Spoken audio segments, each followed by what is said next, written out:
Here's your mentor Ray. I'm a test preparations coach for more than 25 years.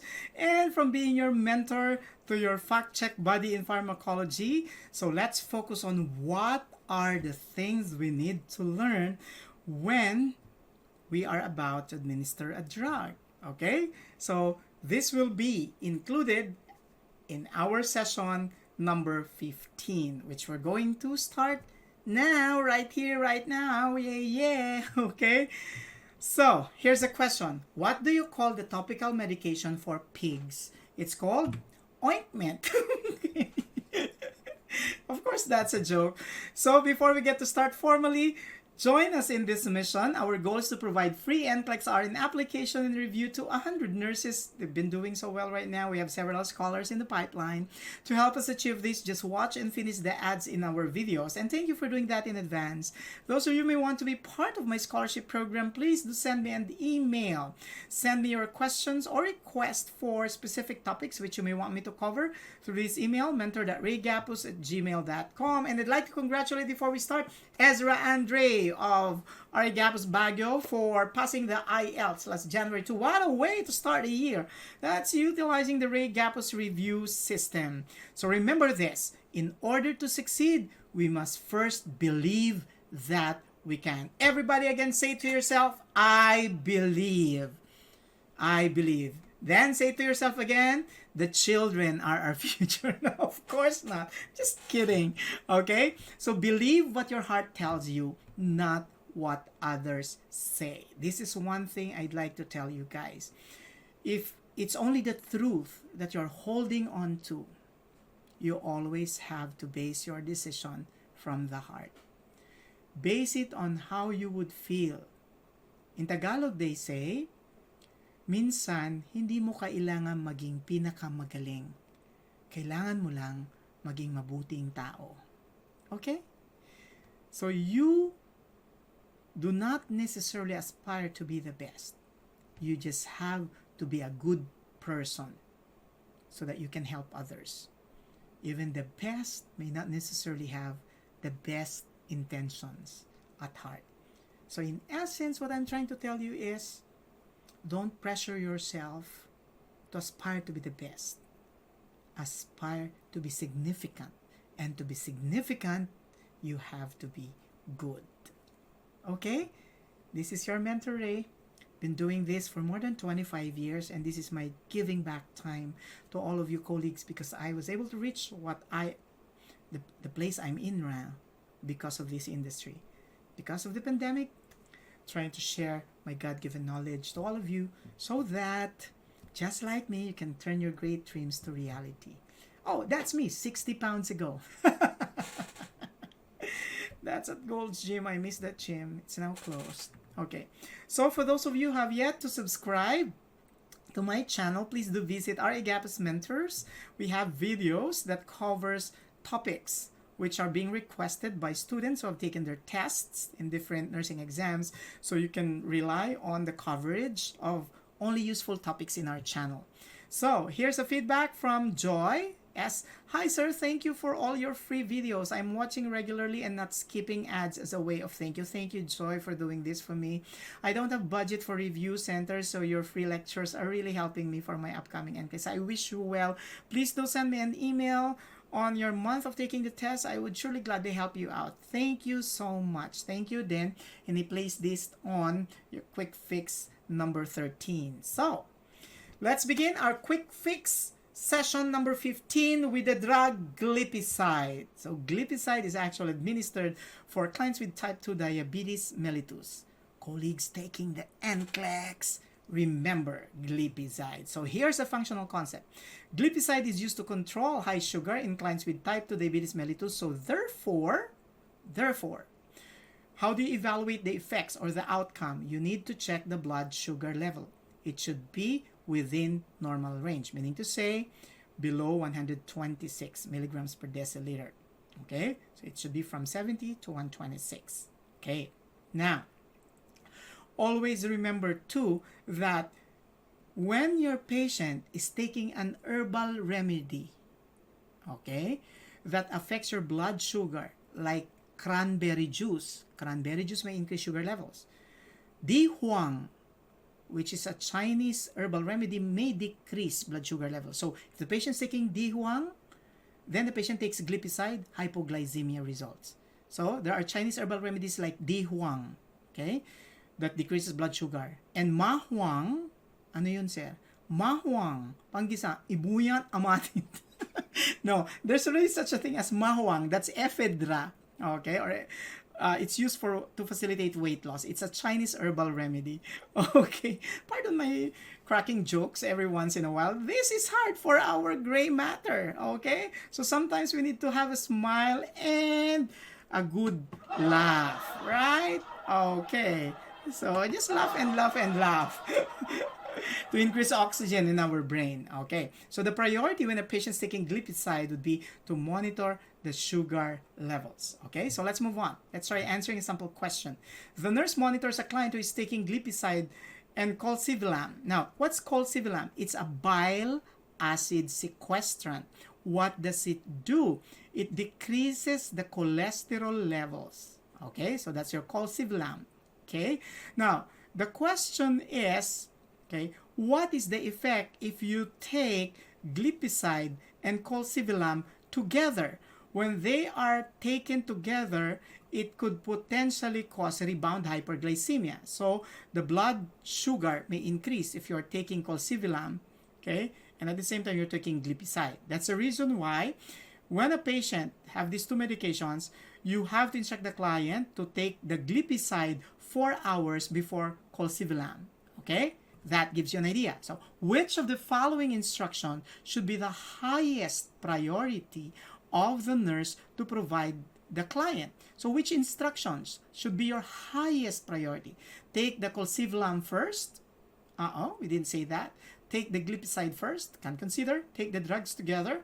Take colcivilam at bedtime and the Glyphoside at midday the next day. Okay, so the correct answer, as we said a while back, is take the Glyphoside at least 4 hours before the colcivilam. So take the Glyphoside first. That is to prevent hyperglycemia. Okay, so Glyphoside is best taken at least 4 hours before colcivilam. Okay, let's move on. So there are 5 aspects of each drug that you should be focused on when studying drugs. Remember this? Remember our check principle? So for those who sent in their answers to my question a while back, what do you mean by the first letter in the acronym check? That's a classification and subtype. Okay, I will accept answers like classification only. Okay, for as long as you're one of the first 5. Okay, so classification for C. H, how to evaluate the effects of the drug. E, exactly when is it best to administer it. C, client instructions. And K, keys to giving it safely. Okay, so let's move on. So Glyphoside is a sulfonylurea agent. It lowers your blood glucose level. So how will you know that it's effective? When you have lowered or normal blood sugar level. So it's best taken by mouth 30 minutes before breakfast. Take note of this, before breakfast. And take it at the same time each day. So it may cause nausea, anorexia, vomiting, diarrhea, constipation, and weight gain. So you need to monitor the patient's blood sugar and look for signs of hypoglycemia like sweating, shaking, hunger, dizziness, tingling of hands and feet. Okay, so let's now move on to the quick fix pointers on the oral administration of drugs. Here's a functional concept. Antibiotics are best given on an empty stomach. Colleagues, listen up. Listen up, especially those who are taking the NCLEX. Antibiotics alters the pH of your gastrointestinal tract such that, okay, this results to diarrhea. Okay? However, even if it results to diarrhea, antibiotics are best absorbed when the stomach is empty. So it's best given on an empty stomach. Okay, let's try answering a simple question. The nurse monitors several clients for reactions to their medications. Which of the following classification of drugs commonly precipitates diarrhea? And the answer is simple, antibiotics. Next one. When administering oral medications to young children, provide them a choice to give them a sense of control. And what should be the choice? Okay, the choice should end at the child, even though he makes any of the choices, would take the drug. Here's an example. Let's try. Which of the following approaches is the best way to administer oral medication to a toddler? Remember that a toddler is in the negative mindset of development. Like they have the no, no, no stage. Okay? So they refuse everything because they want to assert their independence. So how do you give them a choice to provide them a sense of control? Is it saying option 1, be a good boy, take this medication now. Option 2, if you don't take your medicine, you won't be able to go home. That's a threat actually. 3, would you like to take your medicine with milk or water? Option 4, don't take your medicine so you don't get well. You're trying to reverse the negative mindset of the toddler. So the best answer would be, would you like to take your medicine with milk or water? You gave them a choice that gives them a sense of control. However, whatever choice they make, they will always end up taking the medication. Okay? Because your choice is, we're taking it with milk or water. Okay? So some drugs have a narrow therapeutic toxic index called the therapeutic window. So remember the maximum dose of a drug and know when to question the doctor's order. So this is important, why you need to know the therapeutic range of the serum level of the drug, because you can use this to question the doctor's order if the laboratory test results of the patient show that they are having higher levels of the medication in their system. Shall we go? So, let's have a mastery drill. Now, let me actually tell you that you have this in your learning tools. So, please do scribble the answers. There are no answers in your learning tools, and I'd like you to know the answer so that you know the therapeutic level for each of these drugs I'm highlighting. So, Lidocaine, a common adverse reaction would be confusion, syncope, and hypotension. The therapeutic level would be 1.5 to 5 milligrams. Okay? This is when your client would have ventricular arrhythmias. Quinidine, on the other hand, take note, the normal therapeutic level is 2 to 5. This is indicated for clients with atrial arrhythmias. Your quinidine may potentially cause synchronism. Colleagues taking the NCLEX, what's synchronism? Okay? Synchronism affects 3 main body parts. The eyes, there's going to be blurred vision. The ears, it's going to be ringing sound in the ears. And of course, the central nervous system, in which a patient would manifest FHTD. So fever, headache, tremors, dizziness that could potentially even progress to signs and symptoms of schizophrenia like hallucinations. Okay? So it's the CNS that is affected in clients who are taking quinidine, and their levels could be in excess of the therapeutic range. Okay? So let's move on. Digoxin, okay, therapeutic range is 0.5 to 2 milligrams. So your digoxin strengthens your myocardial contraction. Okay, it's a cardiac glycoside like your digitoxin. Okay, so digitoxin therapeutic level is 14 to 26 milligrams. Now, your digitoxin and digoxin are both cardiac glycosides. Okay, the difference lies in the fact that your digoxin is primarily excreted by the kidneys. So if you would want to check on the ability of the patient to excrete the drug, then you will have to check the kidney function tests. Your digitoxin is primarily excreted by the liver. So if you may want to check the ability of the body to excrete the drugs from the system, you will have to check on the liver function test. But in both cases, you will have to monitor the heart rate, and you never give the medication if the heart rate is below 60.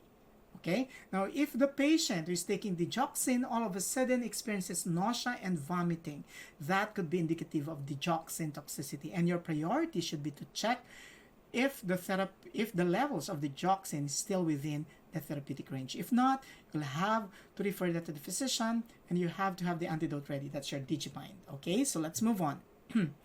Your magnesium sulfate, the therapeutic range would be 4 to 7 milligrams. Okay? If there's more than that, then assess the patient's respiration, because your magnesium sulfate could potentially depress your central nervous system. Theophylline, therapeutic range 10 to 20 milligrams. And how would you know that there's theophylline toxicity? When the patient's having severe nausea and vomiting, that could mean that the patient's having theophylline toxicity. So your priority should be to check the therapeutic level. Now, listen, colleagues. How will you differentiate Hormone sodium from theophylline? cromolyn sodium is used for the prevention of asthmatic attack. The keyword is prevention. Theophylline is used for the management of acute asthmatic attack. So once a patient already has signs and symptoms, then that's when the therapeutic effects of theophylline would be needed. For if you want the prevention of asthmatic attack, then that would be your cromolyn sodium. Valproic acid, the normal therapeutic level is 40 to 100. Valproic acid is an antimanic agent to differentiate it from lithium. Okay, lithium is nephrotoxic, so you need to check the kidney function test. Valproic acid could be hepatotoxic, so you need to check the liver function test. And of course, your dilantin, be 10 to 20 milligrams. Okay, so let's move on. So aminoglycosides are ototoxic, neurotoxic, and nephrotoxic. So it could potentially affect cranial nerve 8, your vestibulocochlear nerve. It could also affect the kidneys, so you have to check the creatinine levels and the BUN. Now, aminoglycosides, okay, are effective, okay, for the treatment of infection. Okay, however, it's very important for the nurse that you check the peak and true levels. The peak levels could mean the highest level in the blood. The true levels, okay, TROUGH, the true levels could mean the lowest level of the drugs. So you need to check the peak and true levels for aminoglycosides. When is the best time to do this? Usually it's done after the 3rd or the 4th dose. The question, at what time? At what specific time? It depends on how aminoglycosides is given. If it is given intramuscularly within 30 minutes to 1 hour after giving the 3rd or the 4th dose for the peak levels. Okay? Now, if it's given intravenously within 15 to 30 minutes after the 3rd and the 4th dose for the peak levels. When do we check for the true levels? You check the true levels 30 minutes to 1 hour before giving the next dose. Colleagues taking the NCLEX, don't forget the concept. So let's try answering a sample question. A client taking gentamicin underwent several laboratory tests, which result, if increased, should the nurse consider as priority for reporting to the provider. Absolute neutrophil count, white blood cell count, these are for clients taking clozapine or clozaril. So what did I say a while back? Your gentamicin, which is an aminoglycoside, could be nephrotoxic, so you have to check creatinine levels. Okay, so let's move on now to quick fix pointers on the Zatrac IM method. Colleagues taking the NCLEX, don't forget this concept. For it's also covered in the NLE. Okay, the Zatrac method is used to administer medications intramuscularly, like iron dextran. So it's called deep IM. In adults, the ventrogluteal site is preferred for Zatrac method of drug administration. The vastus lateralis can also be used. So this would be your vastus lateralis, which could be used. Ventrogluteal site is the site preferred. You don't use the deltoid because the deltoid muscles, it can only accommodate a maximum of 1 ml, especially if it's used in children. Okay, so the site of choice for Zatrac technique would be your ventrogluteal site. In Zatrac method of drug administration, the site is not massaged after the injection. So let's try answering a sample question. The nurse is about to use the Zatrac method of drug administration to a client. Arrange the steps in order by dragging the steps in column A and dropping them in proper sequence in column B. So we begin. So pull the skin laterally with one hand and inject at 90-degree angle with the other hand. And then aspirate for 5 to 10 seconds. If no blood occurs in the syringe, slowly push the plunger. So this is deep IM. That's why you need to aspirate for 5 to 10 seconds. And then keep the needle in place for 10 seconds to allow for dispersion of the drug properly. And then apply pressure to the site. But remember, not to massage. Okay, so here we go. Here's another functional concept. Aspirin, when combined with anticoagulants, may increase the risk for bleeding. Okay, so let's try answering a question. A client who's taking Warfarin Sodium, which is an anticoagulant, makes all of the following statements. Which one is the highest priority of the nurse for further assessment? Let's go through the options. 1, I will need to limit my intake of green leafy vegetables. 2, I usually take aspirin for headache. 3, I should trade my manual razor for an electric razor. 4, I should tell my provider if ever my stools turn black. Now, if the stools turn black, that could mean there could be bleeding in the GIT, and that needs to be reported. So this is correct. Okay. So number 3, I should trade my manual razor for an electric razor. This is also correct. 2, I usually take aspirin for headache. The patient's taking Coumadin. You need for further assessment something that is not proper or incorrect. So this could be it. You can consider. Number 1, I will need to limit my intake of green leafy vegetables. Now, the trend now is not really to avoid taking green leafy vegetables, but if the patient's taking like warfarin sodium, they would need to take a consistent amount of green leafy vegetables, like 90 microgram for women and 120 microgram for men. Okay, so the answer 2. I usually take aspirin for headache because aspirin, when combined with Coumadin, may increase the risk for bleeding. So let's talk about warfarin sodium or Coumadin, which is an oral anticoagulant. Remember, it prevents the formation of clots or thrombose. It prevents the enlargement of existing clots or thrombose, but it will not dissolve the clots. So it does not dissolve the clots. It will just prevent its formation or its enlargement. Question: can a patient who's taking warfarin sodium take heparin altogether? Yes. Yes. Okay. Why? Because warfarin sodium is slow acting. It would take 2 to 3 days or 72 hours before the therapeutic effects begin to occur. So while that is happening, we need your heparin for the acute phase. Therefore, heparin is used for the acute phase and warfarin would be used for the maintenance phase. So if ever a patient would ask you, why am I having 2 anticoagulants? That's the simple answer. Okay, so shall we move on? So your warfarin sodium is an anticoagulant. Once again, it prevents formation and enlargement of clots, but it does not dissolve the clots. It's used in atrial fibrillation. This is to prevent clot formation, in deep vein thrombosis to prevent enlargement of clots, pulmonary embolism, and surgeries like heart valve replacement and hip or knee replacement. Usually it's given after surgery to prevent clot formation. So what do we need to check? The international normalized ratio and the complete blood count. It's taken by mouth without regard to food. So side effects, definitely bleeding. So what do we need to check? If the patient's having nose bleeding, heavy menstrual flow, coughing up of blood, or coffee ground vomitus.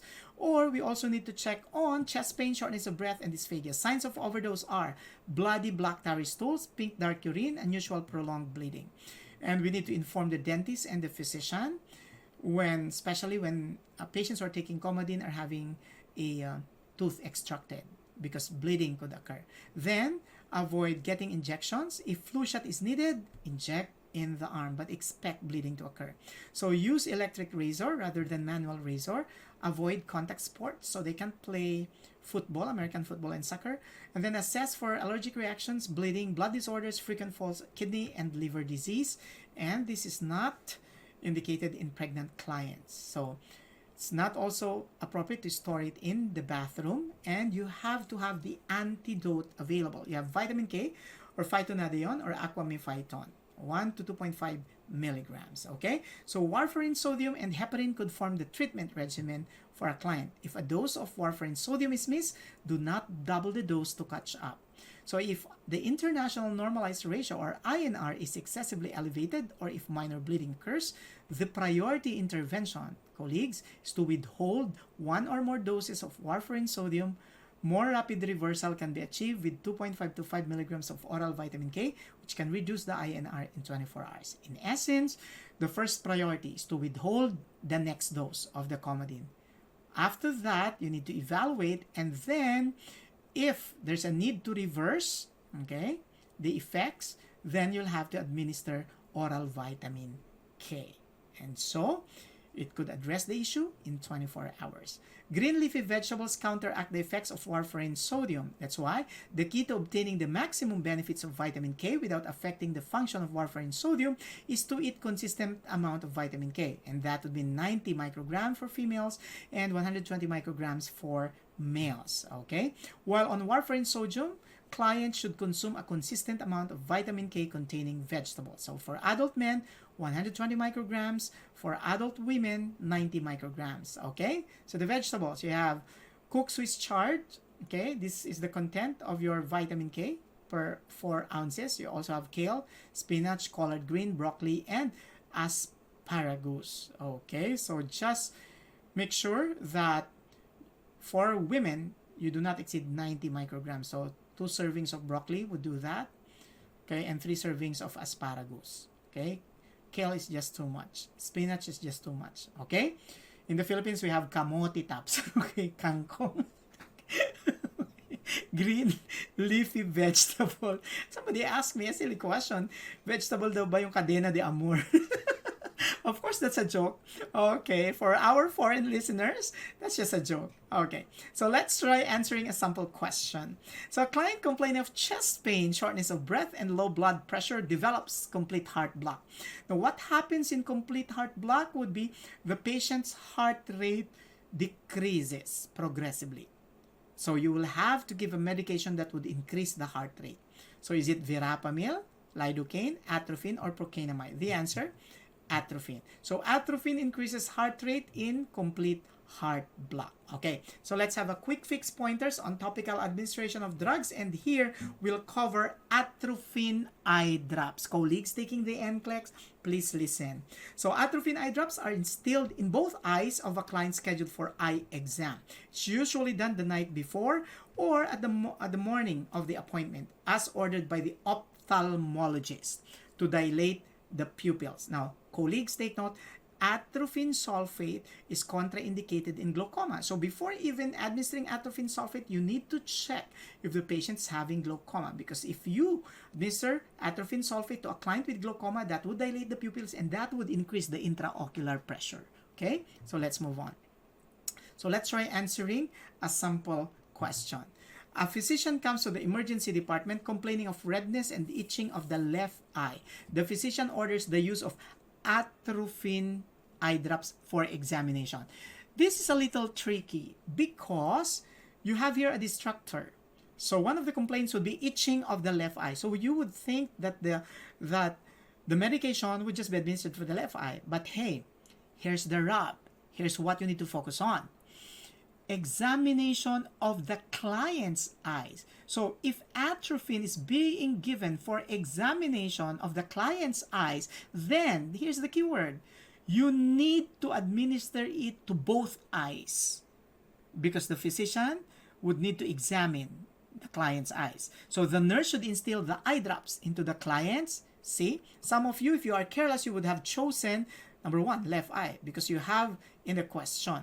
Okay, but that should have been a specific determiner. But if you would analyze it, you have another specific determiner here saying client's eyes, which means both eyes, both the left and the right eyes. That's the answer. So for some people, what seemed to be an easy question, they got it wrong because you misinterpreted the stem of the question. But that happens. You have to be kind to yourself, okay? You have to be kind to yourself. So Atrophine Eye Drops are only used in the eyes and are administered as follows. Wash the hands, remove contact lenses if you're wearing one. Position a finger on the cheek below the eyelid on one side. Gently pull the lower eyelid downwards and outwards. While ensuring that the dropper does not touch the eyelid or any other surface, place 1 or 2 drops on the lower conjunctival sac. Ask the client to blink a few times after. Use a mirror when applying the eye drops to your own eyes if you're doing it yourself. So this is how you do it. Make sure that the tip of the dropper will not be touching the lower eyelid. Okay? So your Atrophine Eye Drops, if it's used for eye examination, should be administered to both eyes because both eyes would be examined. So discharge instructions to clients who receive Atrophine Eye Drops includes instruct the client not to swallow, swallowed accidentally. You have to seek immediate medical intervention. Do not wear soft contact lenses while on the drug. It may get discolored. So hard contact lenses should be removed prior to installation and can be inserted after 15 minutes. Protect the eyes from bright lights, so you may want to ask your clients to wear your shades. If installation is missed, do not double the dose for the next installation. Store in a dry place away from light at a temperature below 25 degrees centigrade. Discard the Atrophine Eye Drops 4 weeks after the first opening. Then common side effects include rashes, conjunctivitis, photophobia, dry mouth, flushing, dry skin, bradycardia, confusion in the elderly. Take note. So in the elderly, the use of Atrophine Eye Drops may lead to disorientation or confusion. And of course, hallucinations if there's going to be systemic absorption. So take note that conjunctivitis or the redness of the eyes could be a side effect of Atrophine Eye Drops. Okay, so let's move on now on the quick fix pointers on the administration of ear drops. Colleagues taking the NLE and the NCLEX, you may want to focus on this. Okay, so here's a functional concept. My favorite. Remember, a functional concept could be a word, a phrase, a sentence that gives you a sense of direction on how to deconstruct a specific question. So when administering medication through a dropper in adults and children above 3 years old, gently pull the upper ear up and back for children. And below 3 years old, pull the outer ear down and back. Okay, so up and back. Okay, for children above 3 and adults. Okay, down and back for those below 3. Remember the code: below, down. Okay, above, up. Okay, that's the code: above, up, below, 3, down. Okay, so let's try answering a sample question using that concept. A nurse is preparing to administer eardrops to an infant. So an infant is, below 3 years old. Okay, so call it an infant until 12 months, right? So the nurse plans to, is it 1, pull up and back on the auricle and direct the solution towards the wall of the ear canal. 2, pull down and back on the auricle and direct the solution onto the eardrum. 3, pull down and back on the pinna and direct the solution towards the wall of the canal. 3, pull up and back on the earlobe and direct the solution towards the wall of the canal. Now, whether you're pulling on the auricle or the pinna or the earlobe, these are all outer or external parts of the ear that you can pull on too. So you just have to focus on the direction. Okay, so the best answer here is, if you have an infant, should be down and back. Okay, so down and back. Okay, what is wrong here, number 2, is that you direct the solution to the eardrum. It should be to the wall of the canal. So the best answer is number 3. Pull down and back on the pinna and direct the solution towards the wall of the canal. Let's move on now to quick fix pointers on intranasal administration of drugs. Okay, so this is how drugs are administered intranasally. Okay, so for nasal medications, it could be administered through instillation to drops or sprays or aerosol. And it's used for the relief of nasal congestion or symptoms of allergy, as well as, there's a flu vaccine that's administered through nasal spray, but it's only given to a specific population group. Okay, so the client should tilt the head back and then insert the dropper or spray or aerosol tip into the nostril pointed towards the eyes. Make sure that you do this 1 nostril at a time and then apply the prescribed number of drops or sprays in each nostril. So take note, breathing should be through the mouth to avoid sniffing medication into the sinuses. So instruct the client to breathe through the mouth as you administer the drugs intranasally. Okay, it's important not to overuse nasal decongestants and to follow label instructions carefully. Okay, so this is how your Narcan nasal spray is usually administered. Okay, so you pull out the yellow cap and then pry off the red cap. Okay, and then grip, the plastic wings, this one, the one in blue, and then you will have to insert it this way, and finally, assemble it. The wing, this is the plunger or the push to spray, and then that's the tip or the nozzle. So I'd like to focus on desmopressin acetate. Desmopressin acetate is given in clients with diabetes insipidus. Now, diabetes insipidus is a deficiency of antidiuretic hormone. So therefore, desmopressin acetate is a synthetic ADH. So what is the problem when you have a deficiency of antidiuretic hormone? The problem would be, colleagues, the problem would be that the patient will not be able to retain water. So if the patient will not be able to retain water, what could potentially result? Polyuria. And the urine would be so diluted. So what is the effect, the therapeutic effect of desmopressin? It will decrease the amount of urine, but it will increase the specific gravity of the urine. We know for a fact that the normal specific gravity of urine is 1.010 to 1.025. In clients with diabetes insipidus, the specific gravity could fall below 1.005. Okay? So let's try answering a sample question. After the intranasal administration of desmopressin acetate to a client with diabetes insipidus, which of the following outcomes would indicate that the treatment has been effective? So what did I tell you a while back? The problem that's being addressed by desmopressin would be your diabetes insipidus. And in diabetes insipidus, you have polyuria.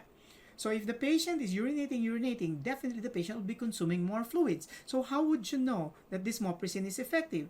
If the patient is consuming less fluids, which should mean that the polyuria could have been addressed. So is it 1, urine output of 2,400 ml in the last 12 hours, 2, blood pressure of 110 per over 70 millimeters mercury, 3, fluid intake of less than 2 liters in 24 hours, or 4, pulse rate of 138 beats per minute. The correct answer would be fluid intake of less than 2 liters in 24 hours. Okay?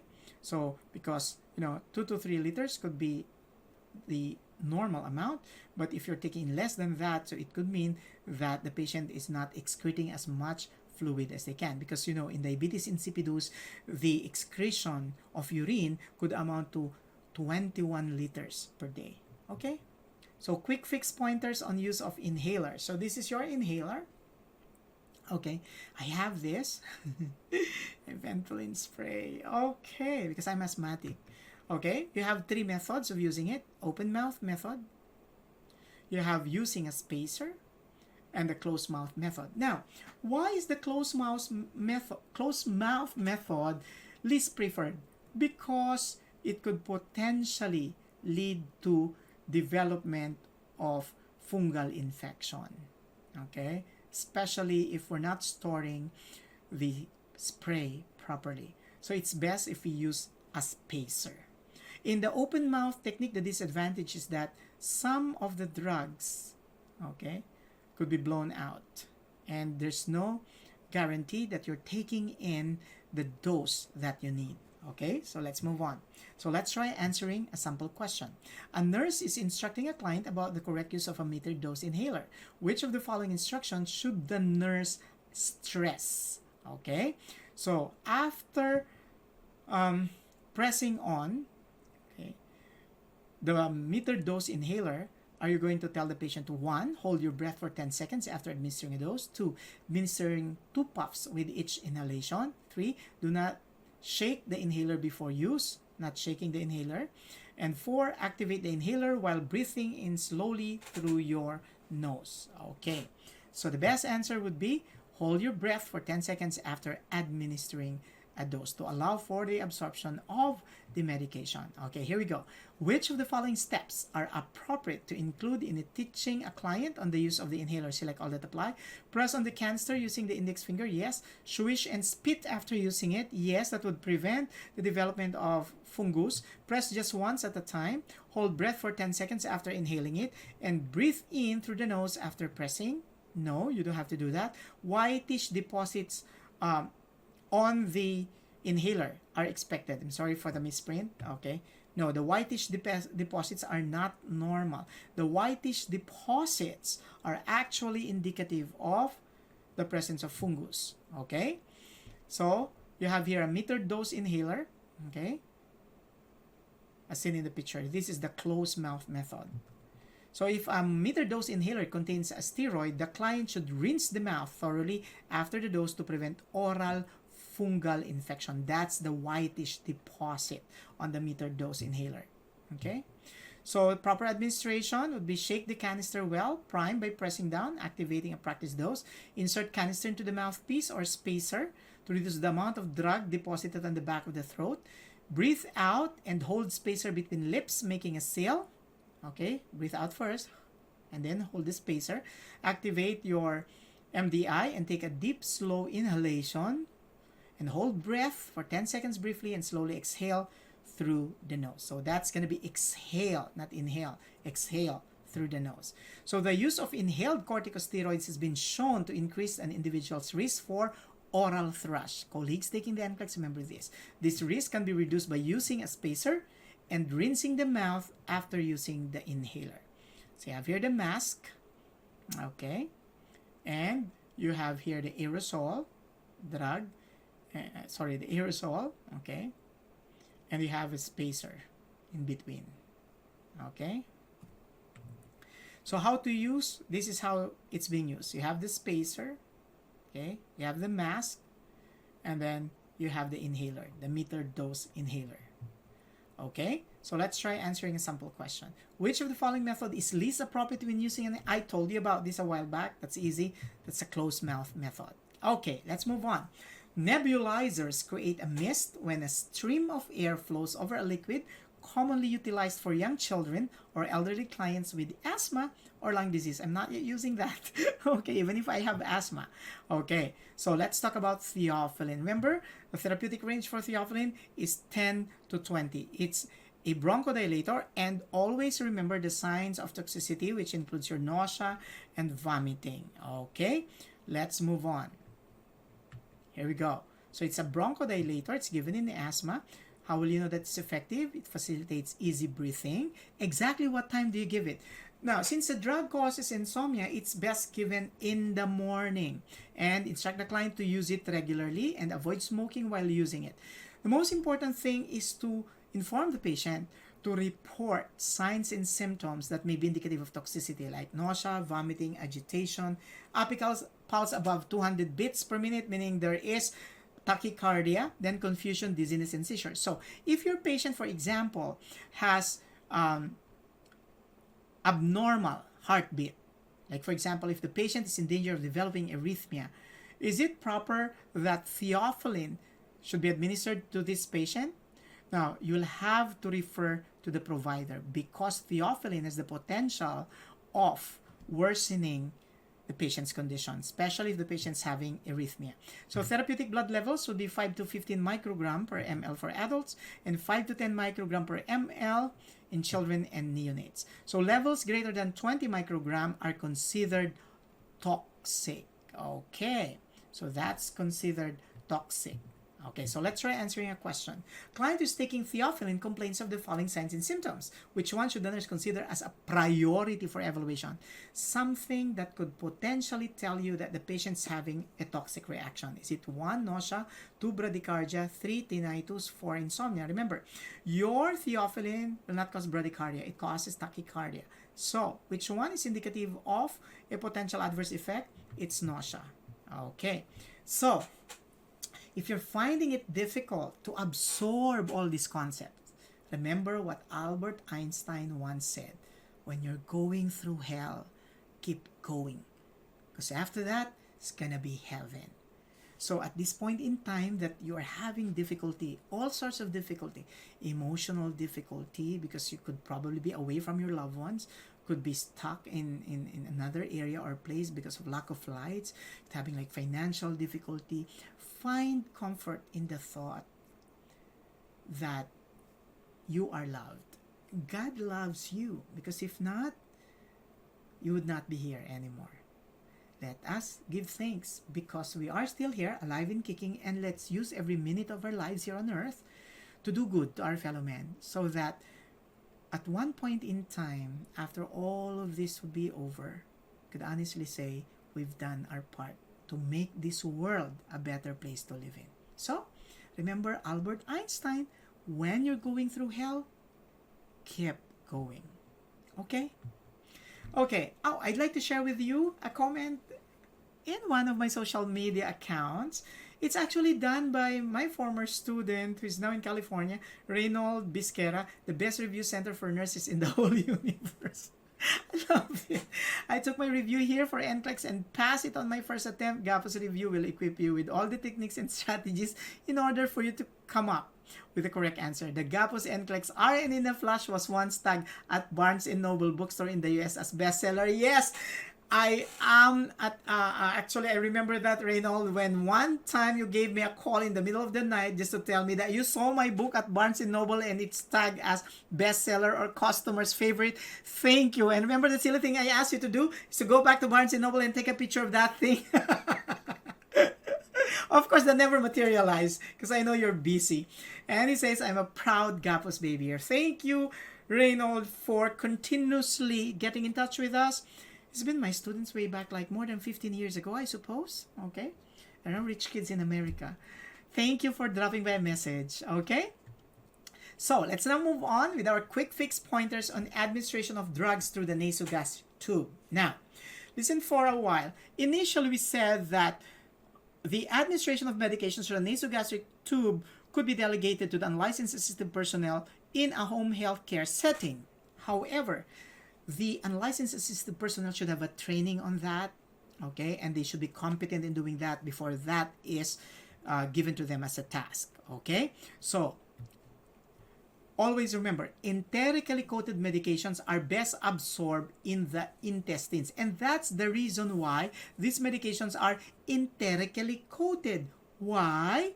Because they are supposed to withstand the acidity of the upper GIT and eventually their distribution or absorption in the intestines. Okay, therefore, an issue now is, what if you have a patient with a nasogastric tube and all of a sudden the doctor orders an enterically coated medication? What are you going to do? Are you going to crush the medication, administer it to the nasogastric tube? That's not a wise thing to do, because enterically coated medications are best absorbed in the intestines. If you crush it, you're not using it the proper way. Therefore, what needs to be done?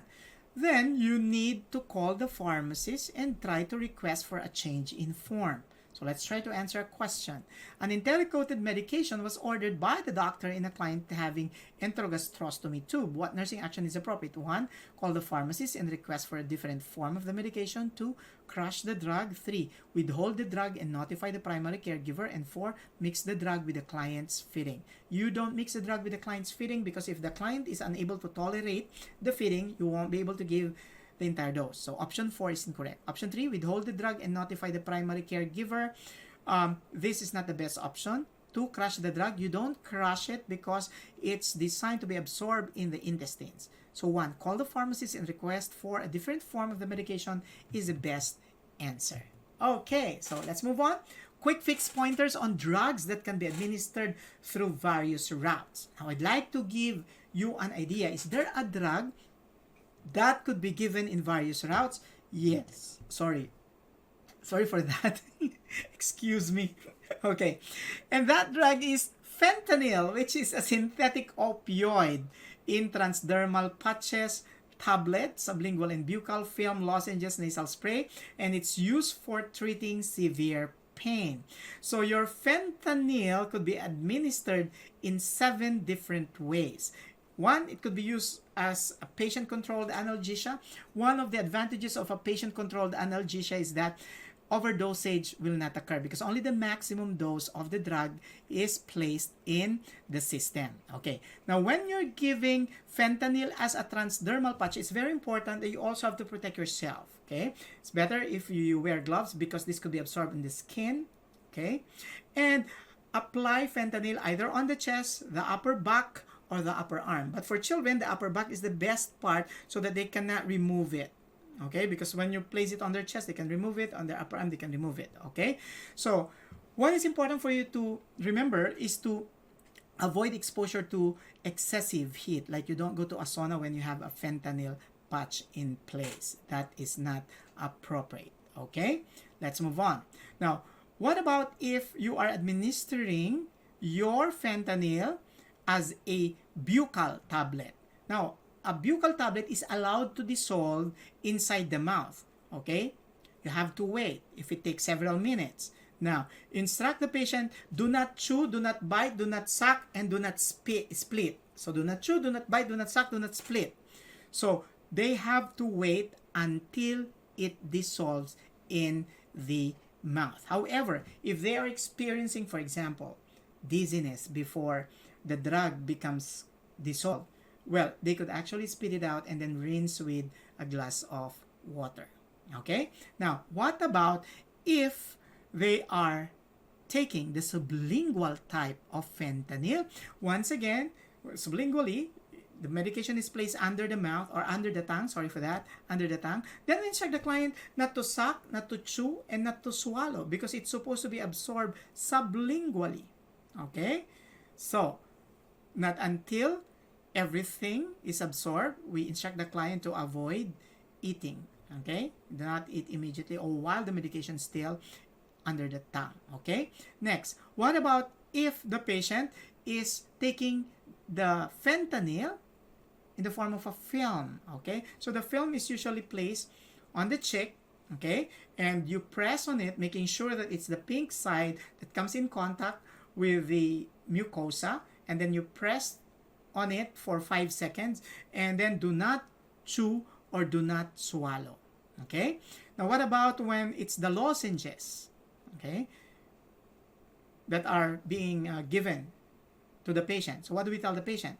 So the lozenges should be placed between the cheek and the gum, and then we instruct the client this time, okay, to suck on it. Okay? They can suck on it. Okay? So remember, for buccal tablets, for sublingual tablets, don't suck on it. But for the lozenges, we instruct the client to suck on it. But it should never be chewed, it should never be crushed, and instruct the client not to bite the lozenges. Okay? For the nasal spray, we have shown how it's a nasal spray is given a while back. We just instruct the client not to use the nasal spray more than 4 times a day. Okay? So once again, I have a comprehensive discussion of fentanyl in a separate video. The title is Fentanyl. You have to visit our YouTube channel once again. Those who are taking the NCLEX, I'm telling you guys, okay? Listen to that. I watched that video and listen for the pointers. I'm summarizing it here, okay? So this is the video that we have in Gapos Mentors. It's just 26 minutes. It deals with how fentanyl is administered. So take note, caregivers should wear gloves when handling the placement or removal of a patch on a client. Why is that so? Once again, your fentanyl could be absorbed, okay, when you get hold of it. Like for example, if the patient has BPH, benign prostatic hypertrophy, and finasteride is usually being given. Remember, handling of finasteride is also very crucial because it could potentially be absorbed, especially in female clients. It has side effects. Okay, so that should be held properly. Now, for clients who are taking fentanyl, it's better that the caregiver should wear gloves when handling the placement or removal of the patch. And take note, the patch should be discarded properly because pets could actually be affected by the patch as well. Okay, so to apply fentanyl patch, wash the hands, remove the old patch, fold the sticky sides together, discard in a trash bin, open the new package, and carefully take out the patch. Remember, we reflect on this. So after you wash your hands, you remove the old patch and then discard it before you open the new one. Then apply the patch as instructed, either the chest, upper arm, or lower abdomen or hip. Press along the edges and then discard the packaging. Okay, so this could be the sides, upper chest, arm, lower abdomen, and then the hip. Upper back could also be used, especially for children. Fentanyl is a safe option for clients on hemodialysis requiring long-acting opioids for pain control. So it's safe to administer it in clients undergoing hemodialysis. Ketorolac may decrease the excretion rate of fentanyl, which can result in higher serum levels. So ketorolac has significant analgesic properties without cardiovascular or respiratory depression. So that's all right. Okay. Mixture of fentanyl and ketorolac would be better than opioids alone. So the patient could get maximum effect if they take fentanyl together with ketorolac. Okay, so fentanyl is contraindicated in those with known hypersensitivity reaction, with bronchial asthma, comatose clients with head injuries or brain tumor, those using MAO inhibitors or who receive it within 14 days, those with myasthenia gravis, 2-year-olds or younger, and post-op interventions in the biliary tract. So IV administration of fentanyl may cause muscle rigidity, and reversal of it requires the use of muscle relaxants, which may worsen muscle weakness in myasthenia gravis. In other words, you do not use fentanyl in clients with myasthenia gravis because the use of fentanyl may worsen muscle weakness. Okay, so let's try answering a sample question. Colleagues taking the NCLEX, listen carefully. A client who is being treated with fentanyl makes the following statements. Which statement of the client needs follow-up? So we're being asked which one necessitates, okay, reteaching the patient. Is it 1, I just had my hemodialysis 3 hours ago. 2, I just took ketorolac 2 hours ago. 3, I usually go back to my doctor every 3 months to follow up my medications for myasthenia gravis.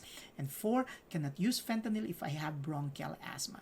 Okay, best answer? Probably correct when you say it's the longest one.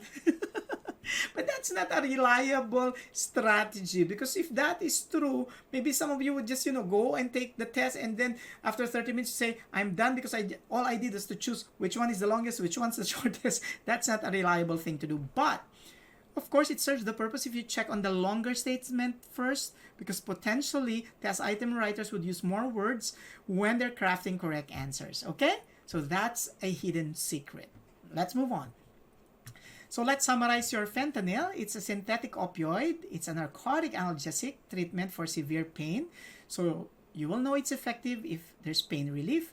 Use exactly as directed. So common side effects. The first one is drowsiness. So instruct the client not to operate on machineries. There's also stomach pain, gas, dry mouth, chest pain, reddening of the face, neck, and upper chest, swelling of the hands, arms, feet and ankles, or lower legs. And then it comes in different forms like lozenges, that's your Actic, sublingual, Abstral, film, Onsolis, buccal tablet, Fentura, Duragesic, that's the patch form, and Lazanda, that's a nasal spray. Okay, Lazada yon, yung pang shopping. Lazanda is the nasal spray form of fentanyl. So do not stop other pain medications when treatment with fentanyl is begun. So the doctor may tell you to use a second lozenge or tablet if your pain is not relieved after a dose. Use the second lozenge 15 minutes after the first one. When using a tablet, the second tablet is usually taken in 30 minutes after the first one. So do not eat grapefruit. Colleagues, take note, grapefruit or drink grapefruit juice when in this medication, your grapefruit would actually decrease the absorption of the drug. Now remember, grapefruit is not the same as grapes. Okay? Grapefruit in Filipino is known as suha. Yung grapes, ubas. So which one is contraindicated in fentanyl? It's a grapefruit suha. Okay? And then assess the patient for signs of overdose like drowsiness, dizziness, confusion, shallow breathing, and smaller pinpoint pupils. That could mean there's narcotic overdose. So fentanyl could be habit forming if it is used chronically.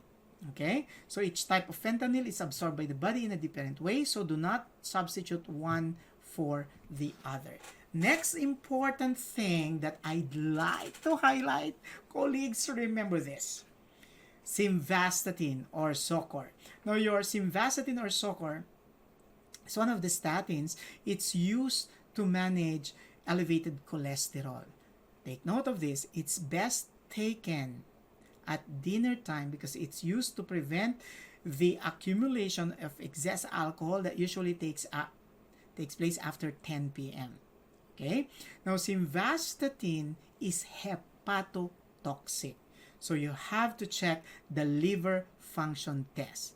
Okay? So this is best given at dinner time. Colleagues, take note, it's best given at dinner time. Okay? So let's move on.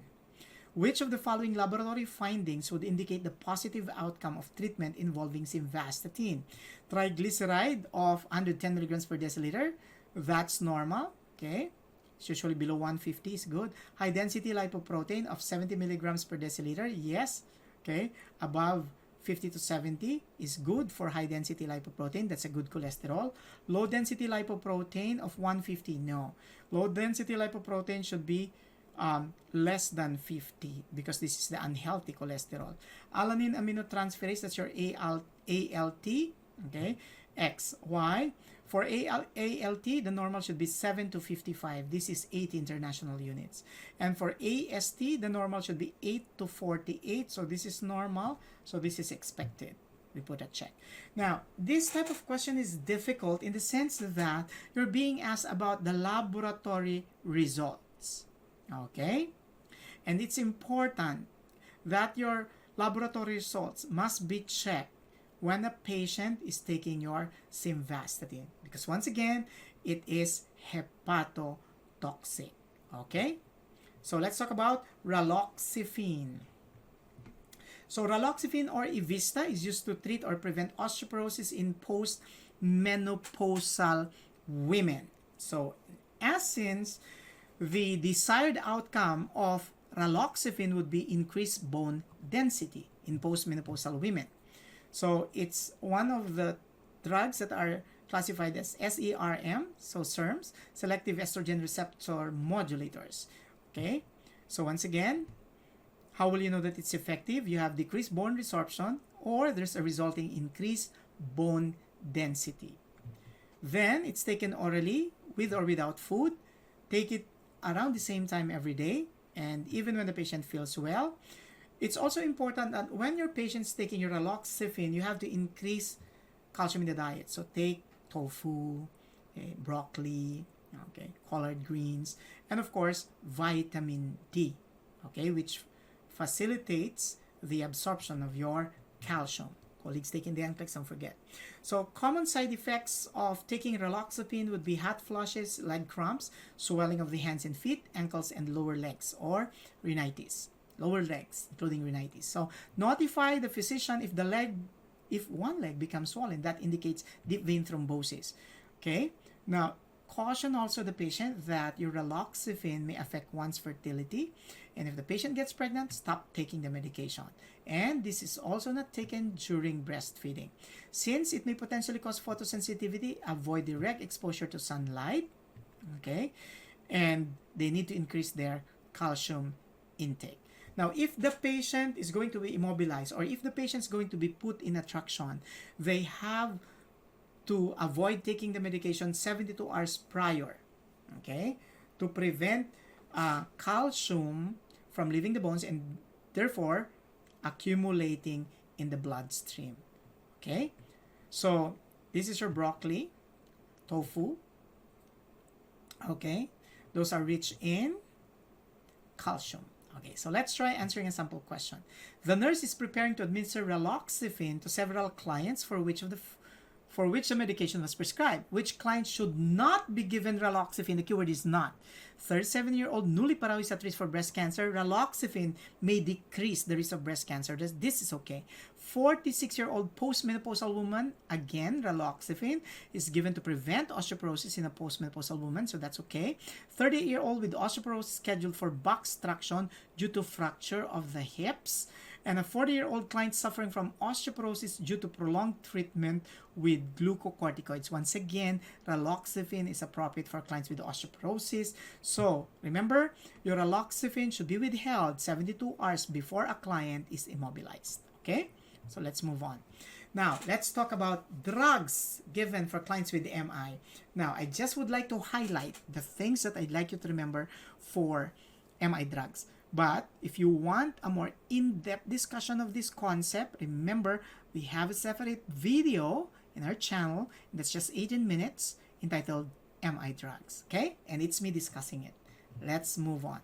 So, the drugs that are given for a client with myocardial infarction as manifested maybe in an ECG or the presence of your cardiac enzymes, okay, elevation of cardiac enzymes, would be based on the goals for a client with the MI.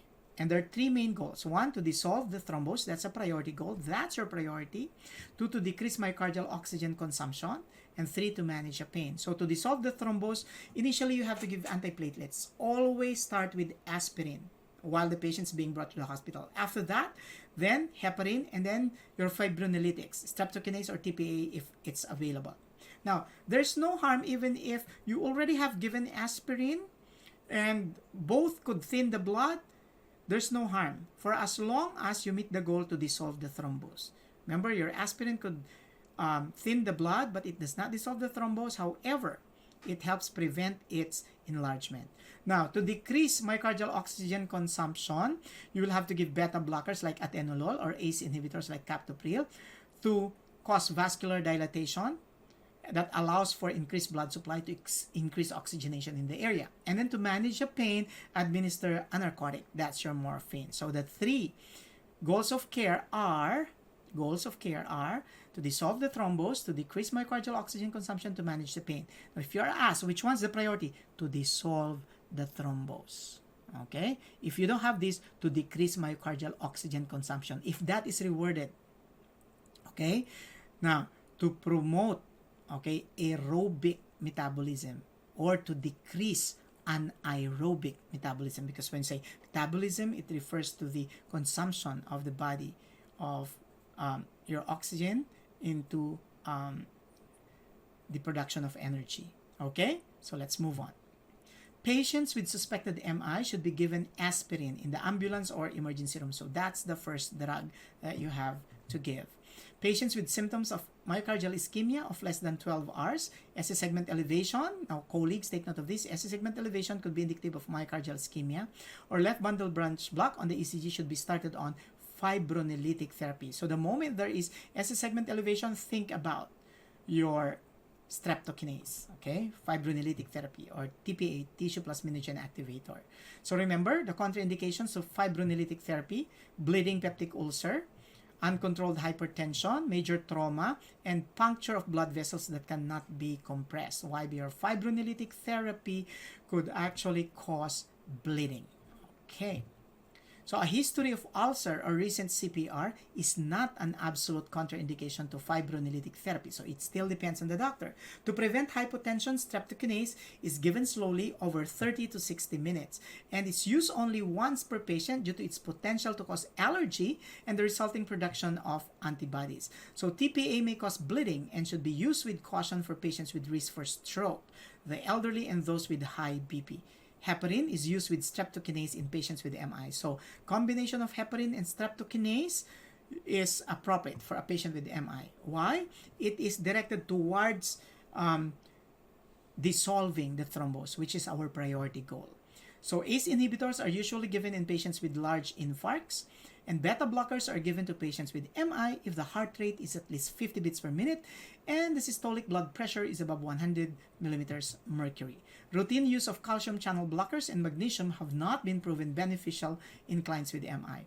Diltiazem is the only calcium channel blocker that has been proven beneficial in the reduction of reinfarction or recurrent ischemia in non-Q-wave infarctions with no congestive heart failure. Some drugs that may potentially worsen existing cardiac problems includes, colleagues, tricyclic antidepressants. It could cause palpitation. Levothyroxine, which is given to clients with hypothyroidism, it could also cause palpitation. Furosemide, which is a diuretic, which could promote excretion of potassium, and the resulting potassium imbalance could increase palpitation. So these three could potentially worsen cardiac problems. Diuretics are usually prohibited in patients with acute right ventricular MI. Let's try answering a sample question. Here we go. A client with chest pain that has lasted more than an hour has been admitted. Upon evaluation of the patient's medication history, the nurse notes polypharmacy, meaning the patient's taking a lot of drugs. Which of the following drugs could have worsened the patient's condition? Knowing that the patient has chest pain, we suspect MI. So we said a while back that there are three medications, three classifications, which could be associated with worsening of the MI. Morphine, no, it's actually given to a client with MI to manage the pain. Furosemide, yes. Remember, could cause the excretion of too much potassium that could lead to arrhythmia. Levothyroxine, yes. Aspirin, no. It's actually given initially if the patient with MI is still in the ambulance. Amitriptyline is a tricyclic antidepressant, could cause palpitation. Yes, we put a check. Streptokinase is actually given to the client to dissolve clots. Okay, so here we go. I'd like to share with you a feedback from Griffin Clark. Very helpful. Thank you for the free session, Sir Ray. May God bless you more. Thank you. Dessa Ogbehi, thank you so much, sir. Your quick fix lectures were great content refresher. I passed my NCLEX. Thank you for the laughter and the encouragement as well. Anxiety. Okay. So thank you, Dessa, and congratulations for passing the NCLEX. Share our videos to your friends so they can pass their test too. This is the time not to be selfish. Share what you have. It's the only way we can at least diminish the suffering of our colleagues. Okay, they are having financial difficulties. They are as frontliners most at risk. So let's make things a little more easy for them. So if you think that some of our videos help you, go ahead, share it. I'm giving you that permission. Share it to your friends if you found our videos, any of our videos helpful. Okay, so once again, we're now on our Lucky Charm giveaway. Okay, and we're going to give away NCLEX 311 and nursing reminder sheets to the next 5 lucky learners who are participating in our learning session today. And my question is just easy. Okay? The first 5 to give the correct answer will win. The question is, are you ready? If a client with chest pain is being brought to the hospital through an ambulance, which drug is given first? And you know that. So if a client is having chest pain, is being brought to the hospital in an ambulance, which drug should be given first? So first, the clue, first letter in the alphabet. Okay? Okay, I know you get it. So the first 5 who will give the correct answers will get the prizes, and you will receive a notification through email. If you have given us your email through our registration link, we will send you an email telling you that you're one of the winners and you have to give us your address, and we are going to send it to you by mail so that you'll receive your learning packages right in front of your doorstep. Okay, so remember, it takes more than mastery of facts to pass the NCLEX. You need to fact check the medications. And once again, I'm here, your mentor, Mentor Ray, your fact-check buddy in pharmacology, saying a functional concept a day keeps your NCLEX RN fears away. So if you love this video, please don't forget to subscribe and hit the like and bell buttons. And let's learn together. If you have anything in mind you may want me to request to cover in my future videos, please send your request to my email, mentor.raygapos@gmail.com.